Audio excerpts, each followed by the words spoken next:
राजधानी दिल्ली से राहत की खबर है। यहां हालातों में तेजी से सुधार देखने को मिल रहा है। नए केसों की संख्या अब 10,000 से नीचे आ गई है। पूरे देश की बात करें तो राहत की खबर यह भी है कि एक्टिव केसेस की संख्या में भी बड़ी कमी आई है। 2 दिन के अंदर 31,000 लोग सही भी हुए हैं।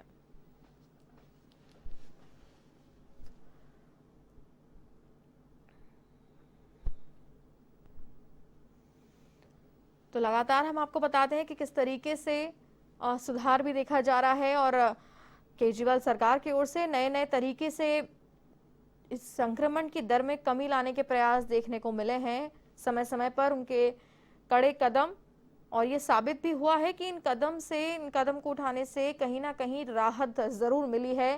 फिर चाहे वो प्लाज्मा बैंकिंग हो या ऑक्सीजन की उपलब्धता सुनिश्चित करना हो या फिर ग्रीन कॉरिडोर बनाकर समय पर ऑक्सीजन को जरूरतमंद तक पहुंचाना हो, इन सभी का ध्यान केजरीवाल सरकार की ओर से रखा जा रहा है और सख्त पाबंदियां भी लगाई जा रही हैं। विस्तार से हम चर्चा करेंगे। हमारी संवाददाता प्रीत किरण फोन लाइन पर जुड़ रही है हमारे साथ दिल्ली से। प्रीत, हमें विस्तार से जानकारी दें, दिल्ली के हालातों में कुछ सुधार देखा जा रहा है?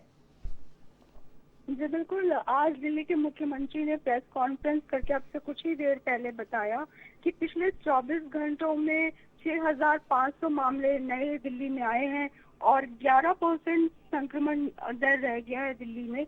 यानी कि दिल्ली काफी ज्यादा रिकवर हो चुका है। दिल्ली में करीबन 10,000 केस जो हैं वो लगातार पिछले 2 दिनों के अंदर ही कम हो गए हैं। तो ये एक अच्छी बात है। जिस तरीके से अस्पतालों में भीड़ देखी जा रही थी, अस्पतालों की भीड़ भी कम हो गई है। पिछले 10 दिनों में अस्पतालों में करीबन 3200-3300 हजार से ज्यादा जो मरीज हैं वो डिस्चार्ज हो चुके हैं, कम हो चुके हैं। हालांकि जिस तरीके से आईसीयू बेड की किल्लत दिल्ली में लगातार हो रही थी, क्रिटिकल जो हेल्थ थी जिन मरीजों की, वो कहीं ना कहीं आईसीयू बेड उनको नहीं मिल पा रहे थे। ऐसे में दिल्ली सरकार की तरफ से 1200 नए आईसीयू बेड्स बनाए गए हैं। उसके साथ ही दिल्ली सरकार की तरफ से एक अच्छा स्टेप ये उठाया गया है कि जो ऑक्सीजन कंसंट्रेटर का एक बैंक बनाया गया है दिल्ली में, जिसको भी होम आइसोलेशन में जो पेशेंट्स है या जो अस्पताल में जिनको बेड नहीं मिल पा रहा है ऑक्सीजन का, वो जो ऑक्सीजन कंसंट्रेटर है वो बैंक से ले सकता है। 2 घंटे के अंदर फोन करने के बाद वो ऑक्सीजन कंसंट्रेटर घर पहुंच जाता है।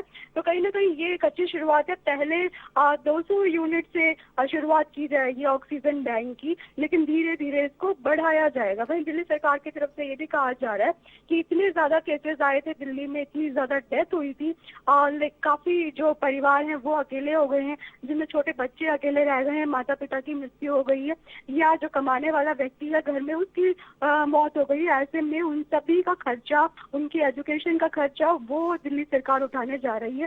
जिन घरों में कमाने वाले व्यक्ति की मौत हो गई है उसका कहीं ना कहीं एक मिनिमम खर्चा दिल्ली सरकार उठाएगी। प्रीत, ये कहीं ना कहीं सीखने वाली बात है, सबक लेने वाली बात है और राज्यों को भी इस पर गौर फरमाना चाहिए, क्योंकि ये काफी जल्दी, क्योंकि आफ्टर इफेक्ट्स जो हैं कोविड से ठीक होने के बाद जो संकट झेल रहे हैं परिवार, ये आफ्टर इफेक्ट्स बहुत खराब हैं और इनसे उबरने में मदद करना कहीं ना कहीं सरकार का ये बेहद सराहनीय कदम माना जा रहा है। प्रीत, बाकी राज्यों को भी इससे सीख लेने की जरूरत है कहीं ना कहीं। जी बिल्कुल। जिस तरीके से पहले जब कोरोना की लहर थी उस समय प्लाज्मा बैंक बनाया गया, दूसरी लहर में इस बार ऑक्सीजन बैंक दिल्ली सरकार की तरफ से बनाया जा रहा है। और वो लोग जो घरों में अकेले थे, जो बच्चे अब एजुकेशन लेने में उनको दिक्कत होने जा रही है अगर उनके पेरेंट्स नहीं है, ऐसे में दिल्ली सरकार की तरफ से ये एक रिलीफ बड़ा कदम है। बाकी जो राज्य हैं वो भी धीरे धीरे ये अनाउंसमेंट कर सकते हैं। कई जो केरल, तमिलनाडु जैसे राज्य सामने आ रहे हैं, कोरोना महामारी के बीच उन्होंने राहत पैकेज देने का ऐलान किया है। तो ये धीरे धीरे बाकी राज्यों की तरफ भी ये हो सकता है कि उनकी तरफ से भी अनाउंसमेंट हो, लेकिन शुरुआत दिल्ली की तरफ से हो गई है। एजुकेशन के मामले में दिल्ली सरकार ने बेहतरीन काम किया है और यहाँ पर भी एक बार फिर से कोरोना काल में जो बच्चे नहीं पढ़ पा रहे उनके लिए भी एक स्टेप उठाया गया मुख्यमंत्री की तरफ से। बाकी दिल्ली सरकार की तरफ से ये कहा जा रहा है कि सख्ती जिस तरीके से बढ़ती जा रही है वो सख्ती जारी रहेगी। मेट्रो बंद है, लगातार लोगों को काफी दिक्कतें हो रही हैं, लेकिन इसकी वजह से जो कोरोना की चेन थी वो ब्रेक हुई है, राहत मिली है, काफी कम केसेस रह गए हैं। हालांकि जो घरों में लोग हैं, आइसोलेशन में हैं, उनको दवाइयां समय पर मिले, ऑक्सीजन समय पर मिले, इसकी तैयारी दिल्ली सरकार कर रही है। बिल्कुल, ये बहुत इंपॉर्टेंट है प्रीत, क्योंकि जब हॉस्पिटल पर लगातार लोड बढ़ता जाएगा तो ये पॉसिबल नहीं है कि एकदम से नए अस्पताल बना दिए जाएं, नए बेड इकट्ठा एक तरीके से कर दिए जाएं। तो ये कहीं ना कहीं अगर डिसेंट्रलाइज कर दें इस लोड को घरों पर, तो ये कहीं ना कहीं काफी हेल्पफुल रहेगा। और बाकी राज्यों को भी ये देखना होगा कि जब ऑक्सीजन की उपलब्धता अस्पताल में नहीं हो पा रही है, बेड की उपलब्धता अस्पतालों में नहीं हो पा रही है, तो ये सुविधा अगर पेशेंट को उन्हीं के घर पे मुहैया करा दी जाए तो ये लोड कहीं ना कहीं अस्पताल से कम हो सकता है।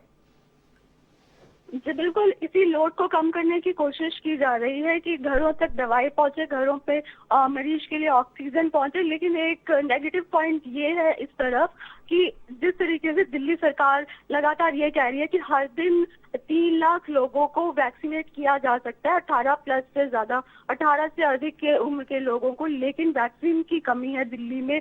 और कोवैक्सीन खत्म हो चुकी है, 100 से अधिक सेंटर्स बंद हो चुके हैं। कोविशील्ड के मात्र 1 दिन की वैक्सीन जो दिल्ली में बची हुई है, 1 दिन के बाद अगर वैक्सीन दिल्ली सरकार को नहीं मिलती है, ऐसे में जो सेंटर्स कोविशील्ड के चल रहे हैं वो भी बंद कर दिए जाएंगे। तो ये एक बुरी खबर ये भी है दिल्ली से कि वैक्सीनेशन जो 18 प्लस से अधिक के लोगों को लग रहा था वो दिल्ली में अब बंद होने की कगार पर आ चुकी है। प्रीत, ये दुखद खबर केवल दिल्ली से नहीं कई राज्यों से आ रही है। राजस्थान में भी यही हाल है, वैक्सीन की कमी लगातार देखी जा रही है। इस पे मैं आपसे अपडेट लेना चाहूंगी कि केंद्र क्या प्रयास कर रहा है जब एक बार ये डिक्लेयर कर दिया जाता है कि 1 मई से 18 उम्र से ज्यादा वाले लोगों को वैक्सीन लगवाया जाएगा, तो उसके बाद में इसकी उपलब्धता पर इतने सवाल क्यों उठ रहे हैं?